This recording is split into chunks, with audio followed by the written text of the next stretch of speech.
Información inmediata. El Tribunal Contencioso Electoral rechazó el recurso de apelación presentado por Diana Atamaín en contra del periodista Roberto Aguilar por presunta violencia política tras la publicación del artículo Diana, levántate y anda. La noticia requiere profundidad. En Notimundo están los protagonistas de la noticia. A esta hora hacemos contacto con el licenciado Roberto Aguilar, periodista y articulista de Diario Expreso, para hablar sobre esta ratificación de la inocencia por parte del Tribunal Contencioso Electoral. Roberto, gracias por estar con nosotros. Bienvenido. Buenas noches, Fausto. Muchas gracias por la invitación. Un gusto estar con ustedes. Gracias nuevamente. Creo que esto de alguna forma confirma o ratifica, como decíamos en la parte introductoria, no solo el caso de la inocencia como tal, sino esta suerte de abuso que se está haciendo de la figura de la violencia política de género cuando los funcionarios públicos están siendo simplemente cuestionados, siendo parte del escrutinio, que es lo correcto.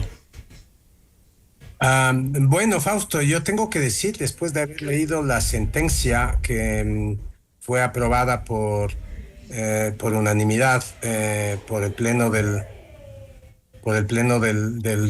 Tribunal Contencioso Electoral, que en realidad no está así.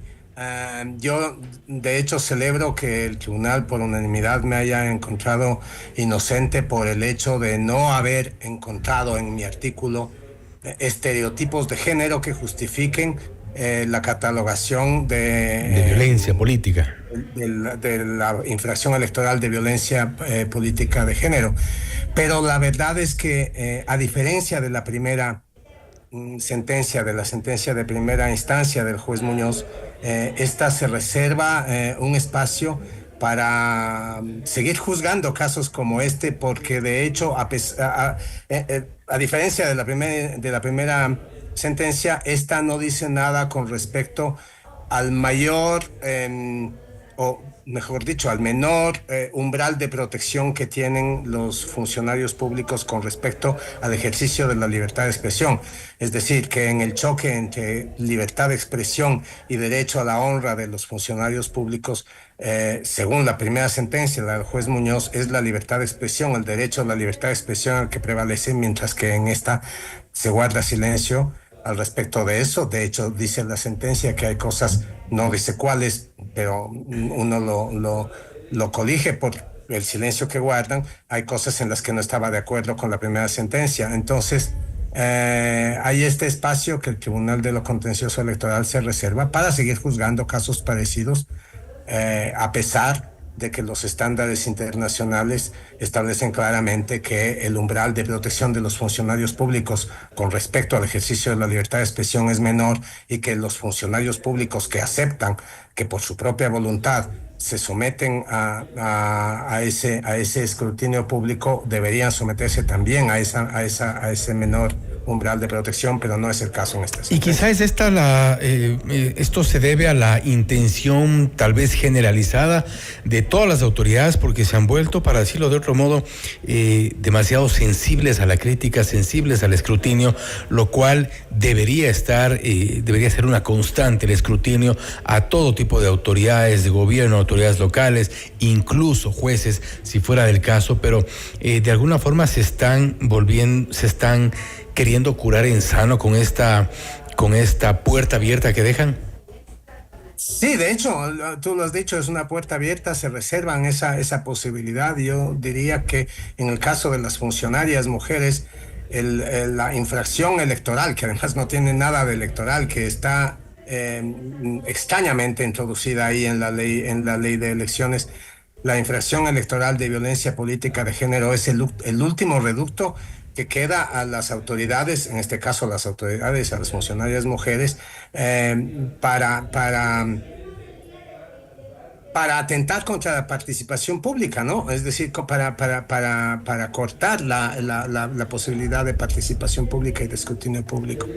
Y eso lo vemos prácticamente todos los días, porque incluso hemos sido testigos en las últimas semanas, ministras de Estado también reclamando una supuesta violencia política de género cuando se les cuestiona. Es decir, prácticamente se han vuelto seres incuestionables, seres incapaces de reconocer errores o de enfrentar la crítica, sea del periodismo, sea de los ciudadanos en general. Creo que eso advierte también un peligro en nuestra sociedad, incluso no solo desde el ejercicio periodístico, sino desde el escrutinio ciudadano, como debería corresponder.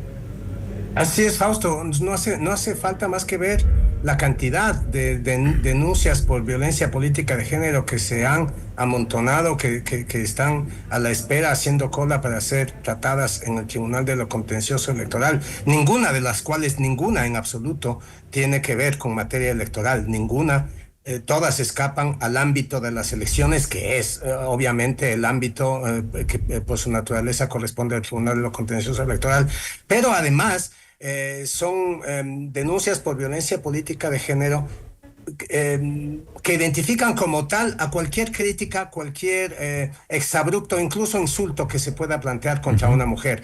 Es decir, si un político maltrata a una mujer y le llama tonta, por ejemplo, o si la llama corrupta, inmediatamente esto es interpretado como violencia política de género, y no necesariamente es el caso. De hecho, no es el caso.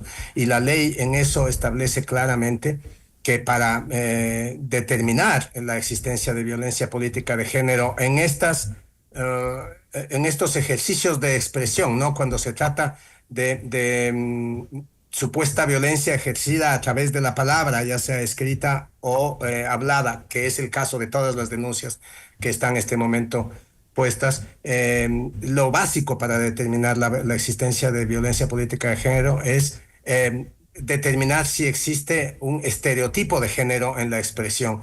Uno puede coger todas las denuncias que existen este rato: la vicepresidenta Verónica Abad contra el presidente de la República, la asesora del presidente de la República, Diana Jacome, contra la vicepresidenta de la República, la ministra de Inclusión, Zaida Rovira, acaba de poner una denuncia contra la feminista, abogada, defensora de los derechos humanos, Lolo Miño.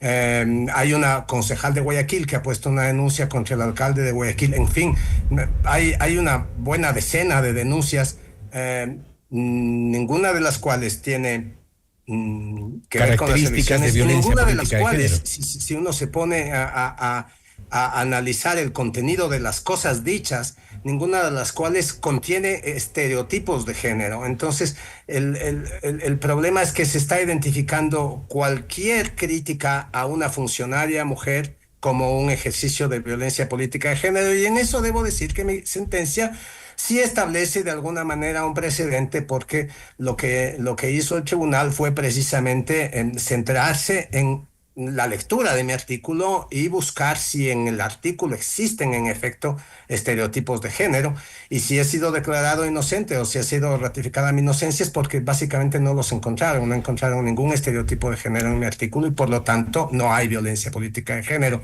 Quiere decir que todas las cosas que dije de doña Diana Tamainte en ese artículo se las habría dicho exactamente de la misma forma si ella fuera hombre.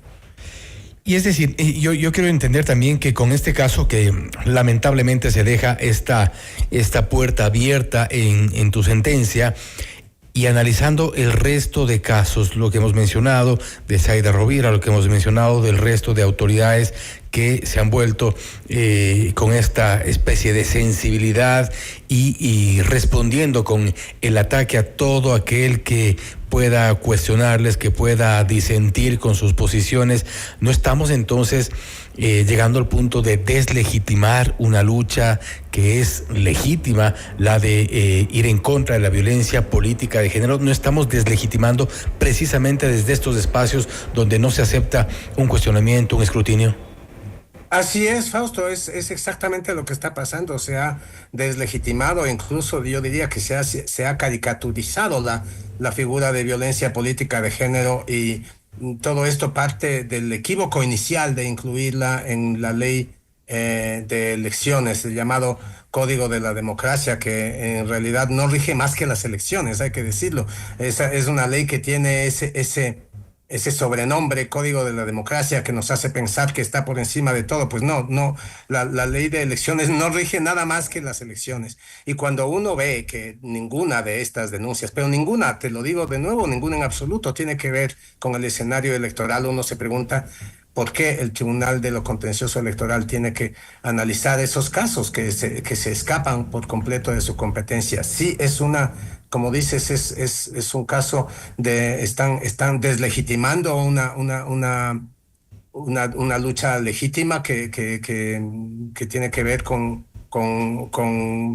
la la lucha violencia por la política. igualdad de género en la política, y la están instrumentalizando básicamente para amedrentar a la opinión pública. Y precisamente hacia allá iba la siguiente pregunta, porque hablamos entonces ya de un abuso de este tipo de recursos legales para frenar el escrutinio, para frenar la crítica o para de alguna forma neutralizar a quienes tienen voces distintas, voces de cuestionamiento a estas autoridades. Y en este camino del abuso de los recursos legales, creo que hay también que señalar quizá que no sé si tú lo miras así, pero y con esta experiencia reciente, hay un desconocimiento cabal por parte de los jueces para tratar este tipo de temas, porque que creo que es importante, incluso leyendo la sentencia de lo que tú has mencionado, hay un desconocimiento de lo que realmente constituye o se configuraría como una violencia política de género. Sí, yo para empezar diría que los jueces deberían excusarse de tratar estos temas que no tienen nada que ver con las elecciones. Uh-huh. Para empezar diría que hay una contradicción en la ley de elecciones que empieza definiendo lo que es infracción electoral como aquella que se circunscribe al ámbito de las elecciones, y luego en unas reformas que me parece que son del año 2020 en las que se incluye la figura de violencia política de género, se da a entender que el Tribunal Electoral juzgará los casos de violencia política de género en cualquier caso, cosa que se contradice con la definición de infracción electoral. Y luego lo que me parece que no sé cómo poner esto, Fausto. Yo creo que hay un problema de lenguaje, ¿sabes? Uh-huh. Y me parece que nuestro caso, el doctor Eduardo Carmignani, que tuve la suerte de contar con la excelente defensa de este abogado, él ensayó una defensa que no se había ensayado, que no se ha ensayado en otros casos similares, que es tratar el tema desde el ámbito del lenguaje. Cuando uno lee mi artículo, y tiene que determinar si en él se encuentra estereotipos de género, si en mi artículo hay un ejercicio de violencia política de género. El tema del que estamos hablando es un tema de lenguaje, o sea, es la comprensión lectora del lector la que entra en juego. Es un tema de semántica, es un tema de gramática, es un tema de distintos niveles de lenguaje que deben ser interpretados por gente especialista en lenguaje. Por eso digo que fue una muy buena idea de mi abogado no pedir la participación de un perito en asuntos de género, que es lo que se acostumbra a hacer en estos casos, sino de un perito en lenguaje. Y ese perito en lenguaje, a partir de la disección de las frases y de la estructura y del contenido del artículo, determinó que no había ahí ningún estereotipo de género, porque es un tema de lenguaje, y eso es un asunto que no se está planteando de ninguna manera en ninguno de los casos, y que yo me atrevo a decir el tribunal no está capacitado, porque el tribunal está integrado por gente que a duras penas maneja el lenguaje, hay que decirlo. Esa es la verdad de la política, y esa es la verdad de la justicia en el país. Y se está analizando precisamente esta parte del lenguaje, que creo que es importante señalar, porque para mucha gente será insultante parte del artículo sin ir un poco más allá del real significado de las palabras. Y a esto me quiero referir al final, porque no estamos frente a un absurdo conservadurismo quizá de quienes están pretendiendo interpretar este tipo de críticas o cuestionamientos a través de un artículo. Sí, yo creo que esto depende de la capacidad de la gente de sentirse ofendida, y la capacidad de la gente de sentirse ofendida, Fausto, es infinita. Uno se puede sentir ofendido por cualquier cosa, uno se puede sentir ofendido porque hablen mal de tu equipo de fútbol, ¿no es cierto? Uh-huh. Y te puedes sentir personalmente ofendido, pero eso es eso cae en un ámbito de subjetividad que no puede ser motivo de la ley, no puede ser motivo de procesos. Si la señora Atamain se siente ofendida porque yo digo que es una miseria de funcionaria, bueno, yo entiendo que se sienta ofendida porque le digo que lo entiendo perfectamente. Que se sienta ofendida porque digo que es una miseria de funcionaria, pero eso significa que eso es una agresión de género. No le diría lo mismo si fuera hombre. Ese es el punto. O sea, el punto está en la definición del supuesto delito que se me ha imputado, y que es un delito que se está, o sea, es el delito de moda, ¿no? Es este momento, probablemente el tema por el que más casos han llegado al Tribunal de lo Contencioso Electoral, a pesar de que no tiene nada que ver con las elecciones, y él debería abstenerse, este tribunal, de tratarlos, porque en realidad el Tribunal de lo Contencioso Electoral, al asumir este papel, se está convirtiendo en una especie de comisaría para resolver asuntos civiles que deberían ventilarse con la ley civil, no con la ley de elecciones. Ya la vista está que tenemos evidentemente también miseria de funcionarios en todos los ámbitos, hombres y mujeres. Roberto, nuevamente gracias por haber estado con nosotros. Gracias a ti, Fausto, por la invitación, un gusto.